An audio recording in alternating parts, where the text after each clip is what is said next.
तो मेरे बहुत ही प्रिय और बेहद सम्मानित साथियों, हृदय की असीम गहराइयों से अभिनंदन, बहुत बहुत हार्दिक स्वागत। साथियों, इन दिनों हम शुक्र ग्रह जो कि ऐश्वर्य का, वैभव का, हर एक प्रकार के भौतिक सुखों का कारक है, आखिर उसकी दशा जो कि ग्रहों में सर्वाधिक होती है, अर्थात 20 वर्ष की वो दशा होती है, वो कैसी रहती है, इस पर हम चर्चा कर रहे हैं। और आज ये बारी है कर्क लग्न में चर्चा की। यदि आपका भी कर्क लग्न है तो अपनी जन्म पत्रिका जरूर खोल करके बैठिए। और यदि आप अपने लग्न से संबंधित एपिसोड देखना चाहते हैं तो यहां आई बटन में हमने आपको उसका लिंक प्रोवाइड करा दिया है, जाकर के जरूर देखें और समझें। और साथियों, यदि आप चाहते हैं कि आपकी कुंडली का संपूर्ण विश्लेषण हो, आप अभी जिस समस्या से जूझ रहे हैं उसका समाधान हो, तो आगामी समय में मैं स्वयं इन शहरों में उपस्थित रहूंगा। आप व्यक्तिगत रूप से मिल सकते हैं या आप चाहें तो टेलीफोनिक अपॉइंटमेंट भी ले सकते हैं। तो आइए साथियों, बिना किसी देरी के कर्क लग्न की जन्म पत्रिका में शुक्र की महादशा कैसी रहती है, इस पर चर्चा करते हैं। इससे पहले आपको यह जरूर पता कर लेना है कि आपकी कुंडली में शुक्र देव कितनी डिग्रियों के हैं, उनके अंश कितने हैं। पता चले कहीं वो 0 डिग्री के हैं या केवल 1 डिग्री के हैं या फिर वयोवृद्ध है 29 डिग्री, 28 डिग्री, तो फिर वो रिजल्ट प्रदान करने की स्थिति में नहीं होता।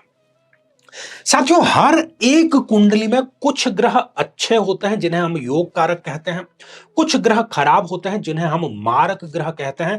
तो हर एक जातक या जातिका को यह भी जरूर पता होना चाहिए कि उसकी कुंडली में अभी जिस ग्रह की दशा चल रही है वो उसके लिए क्या योग कारक है या फिर वो मारक है। तो आइए साथियों, प्लेसमेंट से हम इसको शुरुआत करते हैं। तो कर्क लग्न की इस जन्म पत्रिका में यदि शुक्रदेव जो कि एक सम ग्रह, एक एवरेज ग्रह, ना बहुत ज्यादा खराब है ना बहुत ज्यादा अच्छे हैं, यदि वो लग्न में ही विराजमान हो जाएं तो वो यहां पर अच्छे ही रिजल्ट देंगे। अच्छे रिजल्ट इन द सेंस कि निर्णय व्यक्ति बहुत अच्छे लेगा, प्लानिंग बहुत अच्छी करेगा, लेकिन उसको 100% इंप्लीमेंट नहीं कर पाता है। वो कंटिन्यूज न रह पाना इनके जीवन की सबसे बड़ी कमी होती है। शार्प माइंड होते हैं, ब्रिलियंट होते हैं, लेकिन स्वयं के लिए अपनी इस योग्यता का फायदा नहीं उठा पाते। दूसरे इनके लिए जो है वो फायदा उठाने में कारगर रहते हैं। दिमाग इनका रहता है, फायदा कोई और उठाता है। इस प्रकार की स्थितियां निर्मित होती है। हालांकि सुख के सभी साधन यहां पर लग्न में रह करके शुक्रदेव अपनी दशा अंतरदशा में इनको जुटा अवश्य देते हैं। साथियों, यदि यही शुक्रदेव इस द्वितीय भाव में विराजमान हो जाएं तो व्यक्ति के धन की जो स्थिति है वो एक एवरेज स्थिति रहती है। दूसरी महत्वपूर्ण बात, जो पैतृक संपत्ति है, पिता के द्वारा जो अपने बच्चों में बंटवारा किया जाता है, उसको पैतृक संपत्ति कहते हैं। तो पैतृक संपत्ति इनको मिलेगी तो अवश्य, लेकिन जितना इनका वाजिब हिस्सा था उतनी नहीं मिलेगी, उससे इनको कम ही अवश्य मिलेगी। अपने अधिकारों के प्रति ये उतने सजग नहीं होते जितने कि इनको सजग होने की आवश्यकता है। साथियों, यदि इस जन्म पत्रिका में शुक्र देव तृतीय भाव, पराक्रम भाव में यदि विराजमान हो जाएं तो यहां पर साथियों ये हो गए नीच राशि के, और नीच राशि के होने के कारण ये कभी भी अच्छा रिजल्ट देने की स्थिति में नहीं रहेंगे। अपने भाइयों, यहां पर हम सगे भाइयों की बात कर रहे हैं, उनसे किसी न किसी प्रकार का बड़ा विश्वासघात तो सूर्य की, बल्कि शुक्र की दशा अंतरदशा में इनको जरूर मिलता है। ये कोई सब्ज बाग को देख करके कि किसी ने बहुत अच्छा आपको बताया कि इसमें ऐसा ऐसा इन्वेस्ट करें और इसमें इतना इतना रिजल्ट मिल जाएगा, या पार्टनरशिप में कोई बिजनेस किया, कुल मिलाकर के जो रिस्क लेकर के आपने कार्य किया है उस रिस्क का रिजल्ट आपको नहीं मिलता और व्यक्ति बड़ी धनराशि यहां पर गंवाते हुए स्पष्ट रूप से नजर आता है। हर व्यक्ति की अपनी एम्बिशन होती है, कुछ अचीव करने की, कुछ प्राप्त करने की, कहीं पहुंचने की। तो वो सारी की सारी एम्बिशन शुक्र की दशा अंतरदशा में धरी की धरी रह जाती है।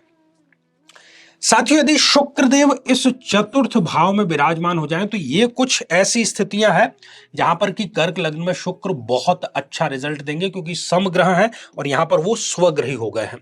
तो व्यक्ति जो है वो माता का चहीता होता है, जिसको हम कहते हैं कि ये ममाज बॉय है। माँ का मार्गदर्शन, प्यार, दुलार सब कुछ इनको जबरदस्त मिलता है।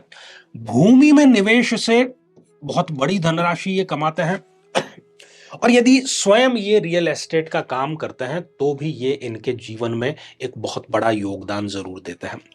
लग्जरी की जो हम बातें करते हैं, जैसे कि बड़ी गाड़ी, बड़ा घर, वो भी शुक्र की दशा अंतर्दशा इनको जरूर दे देती है। विदेश यात्राएं भी यहां पर इनको देती है। चरित्र को इनके सुदृढ़ वो बनाने का कार्य करती है, और साथ ही व्यक्ति कला का प्रेमी होता है, वो भी जबरदस्त ढंग से। साथियों आगे बढ़ते हैं, बात करते हैं पंचम भाव की।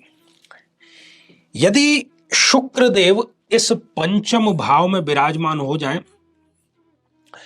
तो वो कन्या संतान देंगे, लेकिन थोड़ी सी लेट देंगे, ठीक है।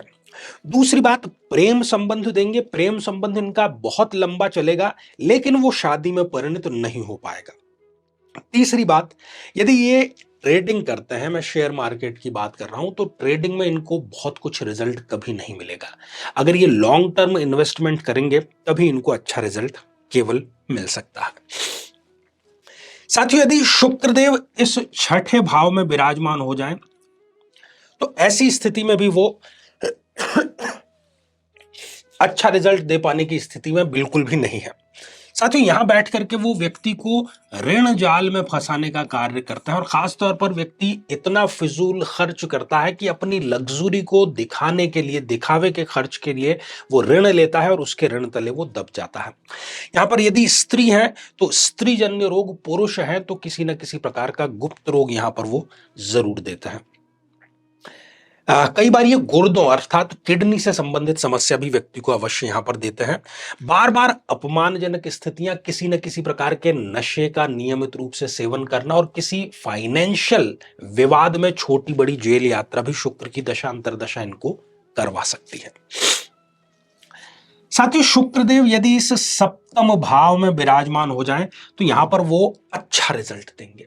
व्यक्ति यदि कुंडली मिलान करके विवाह संपन्न करता है, और हम अपने प्रत्येक एपिसोड में कहते हैं कि कुंडली मिलान केवल गुण मिलान नहीं है।